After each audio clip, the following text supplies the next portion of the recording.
How's it going, viewers? Mr. Incredi-Brony's back and he's rolling with the punches, baby. Welcome to a ranking test. We're going to do at least 2 today, and as y'all can see, it's going to be all My Little Pony themed, specifically Generation 5, and I want to get my collection out. So, got my Hitch, got my Pip, got my Zip, got my Izzy. Sadly, I don't have a Sunny yet. She's busy selling smoothies right now, so I can't really show her right now. But that doesn't matter, because we're going to get into some ranking. We did every episode, we've done a ranking of every character, so now let's do every Make Your Mark episode. We've done Tell Your Tale, so Make Your Mark, let's get into that. Cue the music. Love it. Alright, so I've already talked about out of the 2D series, and I've also talked about the movie many times on the channel. You know how much I love it. I don't really need to make it a full opinion based on why the film is so great. Besides, spoilers anyway. But either way, let's get into the Make Your Mark chapters. Because, guess what? It was announced on Instagram recently that Chapter 4 will be releasing a trailer tomorrow. And of course, I should be reacting to it. So it makes sense for me to, give my opinions on the previous Make Your Mark. Well, to those who actually don't know my opinion, really. But either way, let's get into this. So the first one is, of course, Chapter 1, literally titled Make Your Mark. And of course, that's where the Maritime Bay Day celebration is happening and all the ponies are gathering around. Pip is practicing her new song, which is a great song, which is titled It's Gonna Be Okay. Zip also notices that there's problems with the crystals. There's something sus around going on with them. And yeah, there's some crazy moments in it. There's a really funny moment where a bird steals Pip's phone. That was a really funny moment. And this is also the episode to introduce us to, of course, the I guess you could say new antagonist, but also worst character ever, Posey, of course.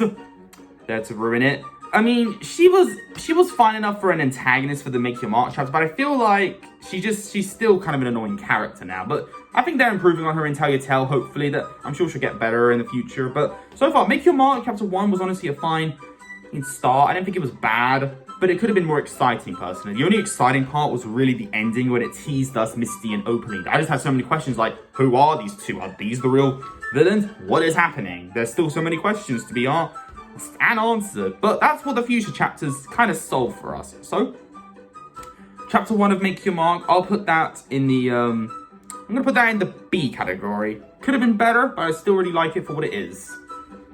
And then we now have Chapter 2. This has 8 episodes. You can watch, and by the way, you can watch all these chapters on Netflix right now. They are a fun time.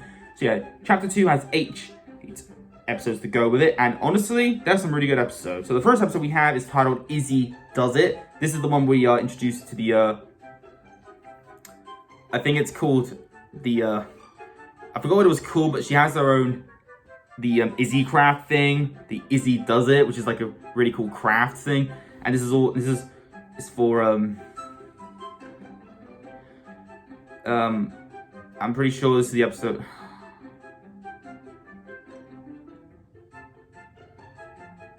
Oh yeah, I remember. So Izzy makes a bracelet for Sunny as a birthday present, but Sunny decides to wear it as a main decoration instead. At the Maritime Bay Craft Fair, Pip makes a viral post about Sunny's new accessory. Izzy panics, of course, unsure if she will be able to make more bracelets for the ponies that now want them. Pip tells Izzy that she produces new ones by making the same thing, but better, just like she does with her new song, which is also amazing. So they both struggle with creative block. And then, of course, Misty is spying on the main 5 and plans on with an enchantment mirror as a present for Sunny. She informs Opaline of the presence of Earth Pony magic, and Opaline decides to begin their plan, reassuring her that when it is complete, she will finally earn her cutie mark, which I bet you is going to be a trap. She's not going to get it. And then Miss Izzy finds a rusty old motor scooter and turns it into Izzy Does It. And it's really cute. It's honestly really cute, and I love the part where Izzy made a remix version of Pip's song. It was a really cute moment. So yeah, lovely, fun episode. I'll also give it, honestly, a B tier. Again, could have been more exciting, but still, really fun. Okay, then we have episode 2, Growing Pains. Now, spoiler alert, this is where we do meet, of course, the Twilight Sparkle message hologram thing, which was a big shock to all of us. And the trailer, my reaction to the trailer, my mind was blown when I saw that. This also brings back Sprout as a character, which is really nice. And it was a fun time. This one also has them interacting with Sparky more, which is cute. And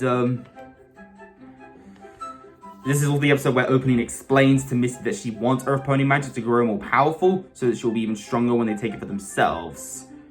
And then, yeah, it gets really exciting. And because of that moment with Twilight, I'm giving this episode an A tier. So yeah, it was that great. However, we move on to episode 3, the best episode in my opinion. This episode is titled Portrait of a Princess. I love this episode. This is honestly my favorite episode of Make Your Mark so far, and for good reason. So the premise is this. On Royal Portrait Day, Zip ignores Pip's preparations and tries to focus on investigating Twilight's holographic message instead, of course, because, you know, she's the best detective ever. Yes, you are. Opening, meanwhile, he overhears Zip on Pip's investigation. Actually, no, Pip's live stream, actually.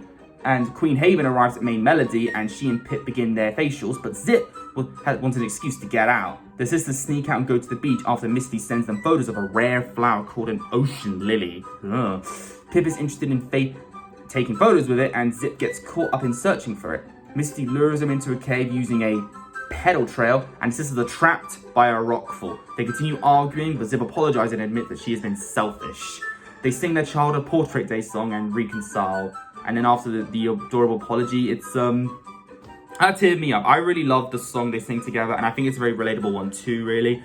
I've had a friend who was selfish as well and thought that I didn't care for anything but myself, but I really didn't. I was just trying to look on the positive side of all things. And I think Pip just, you know, is of course her live streams and Ponygram to keep her, or, you know, active. It's important. And sometimes, but I'm glad that, but it's good that Zip is, you know, still focusing on the main struggles and actually the crystals, because they are actually important. That's what kept them together. So if anything happens to them, then what's gonna happen? It is kind of scary. So yeah, overall, really great episode. I'm putting it in the S tier. It's just the best episode. I love it. And the song just gets better and better the more times you hear it.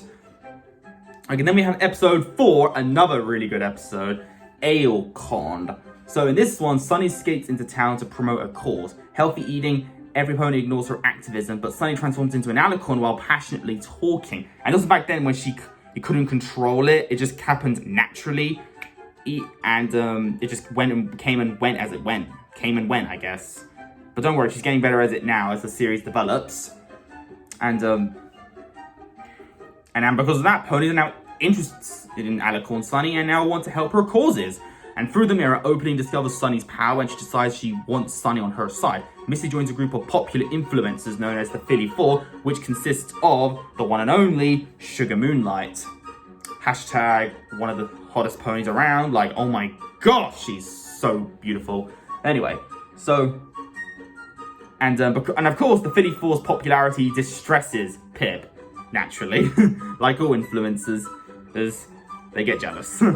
They ask Alicorn Sunny to hang out with them. Opening posing as Sunny's inner voice tells her through the mirror that Alicorns are special and that she should harness her Alicorn power. Misty tells Sunny she deserves to be treated like royalty, but Sunny feels uncomfortable when actually given special treatment, and when she becomes an Earth Pony again, she becomes upset that the ponies apparently no longer care about her on her causes. Sunny's friends revealed to her the new community garden in front of the Bright House, but after they were inspired by her activism, Sunny theorized that she only became an Alicorn because she was truly helping some pony. Pip's chaotic videos filmed by Sparky have gone viral, and she too learns that others will like her for who she truly is. Again, really well written episode, and just overall a really funny one as well. So yeah, for that, A tier.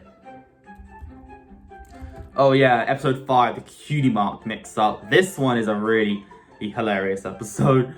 Of course, even though it's literally a scratch on the episode from season 7, episode 10 of My Little Pony Friendship is Magic, which is what's that episode called? A Royal Problem, where Princess Celestia and Princess Luna get their cutie marks swapped. This happens to Hitch and Sunny, of course. And because of that, Zip notices that both of them are behaving strangely, and of course, being the best detective, she points out that their cutie marks have been switched. And Sunny and Hitch decide to do each other's jobs, and they each ignore Sunny, even when she talks to them, of course. And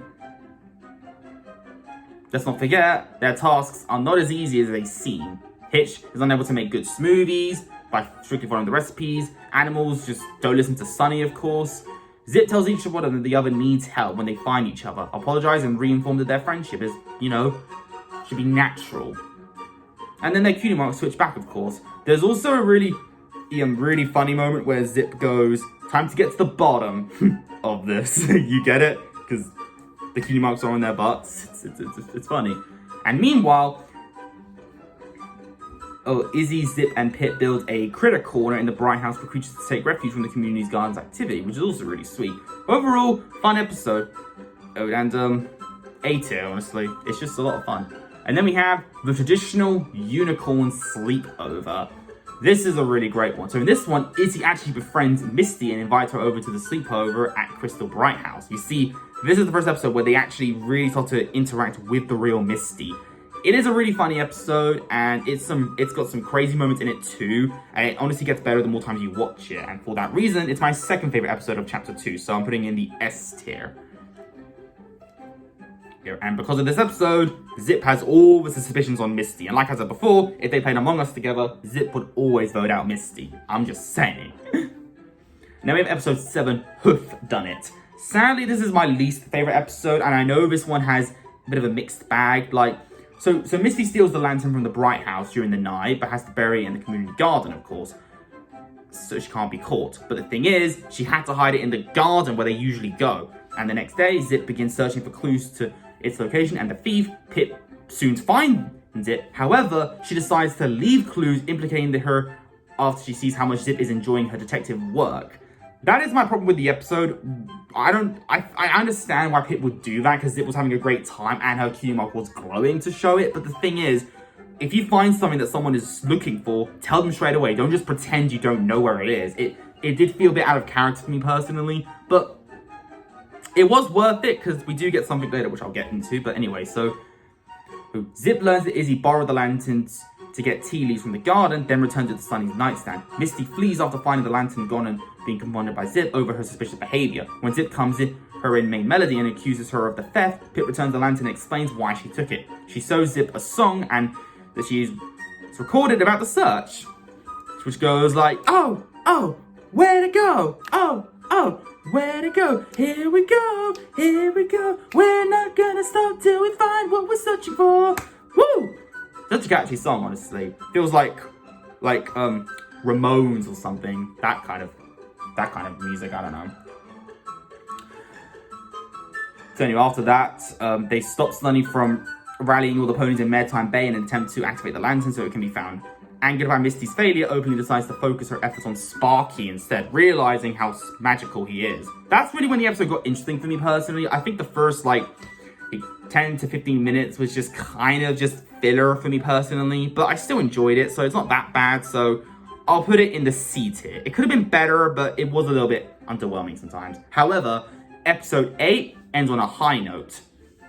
This episode is titled, Have You Seen This Dragon? And in this one, Hitch finds Sparky missing and alerts his friends to help search for the dragon. Misty has dragon napped Sparky on Opaling's orders and is hiding with him in a closet of the Bright House. She tries to keep him under control, but he grows restless and rigs the closet with multiple booby traps to slow her down, which is the most confident we've ever seen this dragon. That is something that we've never really seen him do before, so I want to see him do something like that again. But Misty is stronger than you think. She draws all the traps very smoothly. There's even a point where she jumps and in slow motion you see her go, ooh, that was such a hard moment, I'm not gonna lie. That's when I started to really start to fall in love with her. I was like, yeah, she must be, she's hiding something. She's better than she thinks. She's better than we know, of course. And meanwhile, Sunny and her friends split up to hunt for him in Maritime Bay, but they wind up interfering with each other's strategies until Pip brings them together to sing a lullaby she wrote for him, which goes you hear that sound that's ringing now, ooh. And naturally, it works.